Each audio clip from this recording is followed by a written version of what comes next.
కర్నూలు జిల్లా పత్తికొండలో గత 10 ఏళ్లుగా నకిలీ వైద్యం జరుగుతున్నా పట్టించుకునేవారే కరువయ్యారు.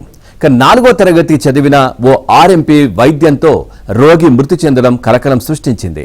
పత్తికొండ ఛాన్సీ క్లినిక్ పేరుతో సర్కార్ అనే ఆర్ఎంపీ వైద్యశాల నడుపుతూ ఎంబీబీఎస్ డాక్టర్ల పేషెంట్లకు ట్రీట్మెంట్ చేస్తున్నాడు. రోగుల ప్రాణాలను గాల్లో కలుపుతున్నాడు.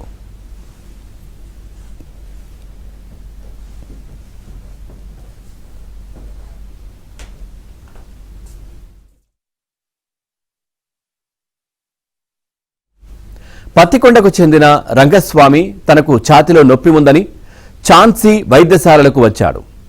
ఆర్ఎంపీ సర్కార్ ఇంజెక్షన్ చేసిన వెంటనే రంగస్వామి అపస్మారక స్థితిలోకి వెళ్లిపోయాడు.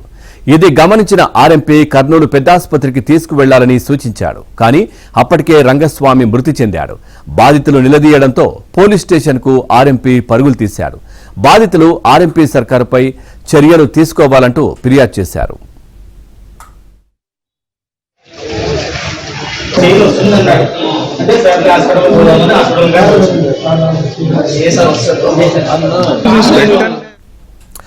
గత కొంతకాలంగా ఎంతో మంది చావుకు కారణమైన ఆర్ఎంపీ సర్కార్ దర్జాగా క్లినిక్ నడుపుతున్నాడు.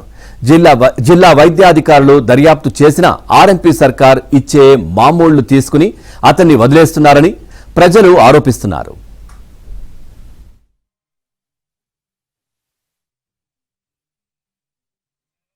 పక్కన సర్కార్ హాస్పిటల్ కి మా బామ్మడికి ఆరోగ్యం బాగాలేకుంటే పిలుచుకొని పోతే ఆయన ఇంజక్షన్ వేసినాడు. ఎవరు కాంపౌండర్ పొట్టేగాడికి వాడికి ఏది వేసినాడో తెలియదు. మేము ఇంటికి తీసుకొని వచ్చినాం. ఇంటికి తీసుకొచ్చేదానికి ప్రాణం పోయింది. ప్రాణం పోతేనే మేము పోయి అడిగేదానికి ఆయన స్టేషన్ లో పోయి కూర్చున్నాడు సర్కార్ సార్. ఇట్లా దీనికి ఎవరు సమాధానం సార్? పోలీస్ స్టేషన్ కంప్లైంట్ ఇచ్చినారా మీరు? ఇవ్వాలి సార్, పోయి ఇప్పుడు కంప్లైంట్ ఇవ్వాలి. మా బాడీ వేసుకొని వచ్చినాం, మా బాధలో మేము ఉన్నాము. ఇదంతా కార్యక్రమం ముగించుకొని మేము స్టేషన్ పోయి కంప్లైంట్ ఇస్తాం.